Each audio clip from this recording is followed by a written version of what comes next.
Hello বন্ধুরা, আমি তোমাদের কাছে নতুন একটা রান্নার রেসিপি নিয়ে এসেছি কাঁচকলার। দেখো এখানে আমি কাঁচকলাকে এইভাবে পিস করে কেটে নিয়েছি, নিয়ে জলে সেদ্ধ করে নিয়েছি। এখানে দেখো 3টে কাঁচা লঙ্কা বেটে রেখেছি, কালো জিরে আছে, হলুদ আছে, কাশ্মীরি লঙ্কার গুঁড়ো রয়েছে।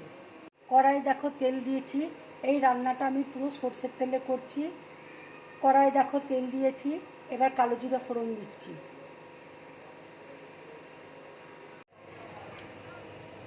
কালো জিরেটা দেখো ভাজা হয়ে গেছে, এবার আমি কলাটা দিয়ে দিচ্ছি।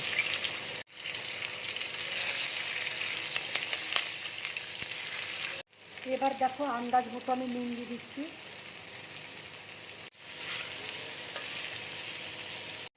এবার দেখো হলুদ দিয়ে দিচ্ছি।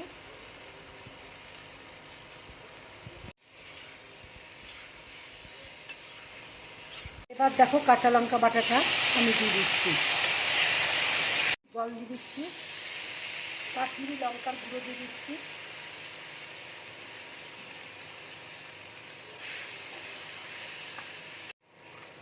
বন্ধুরা, তোমরা এইভাবে কাঁচকলার তরকারি করে খাবে, খুব ভালো লাগবে খেতে।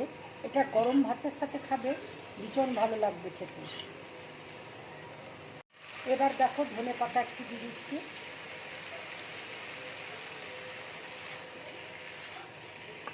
রান্নাটা দেখো হয়ে গেছে, এবার আমি গ্যাসটা অফ করে দিচ্ছি। দেখো একটা প্লেটের মধ্যে আমি তুলে নিচ্ছি। বন্ধুরা, যদি আমার এই রান্নার রেসিপিটা তোমাদের ভালো লাগে তাহলে লাইক করবে, শেয়ার করবে আর ড্রিম ব্লগ চ্যানেলটাকে সাবস্ক্রাইব করবে। নমস্কার।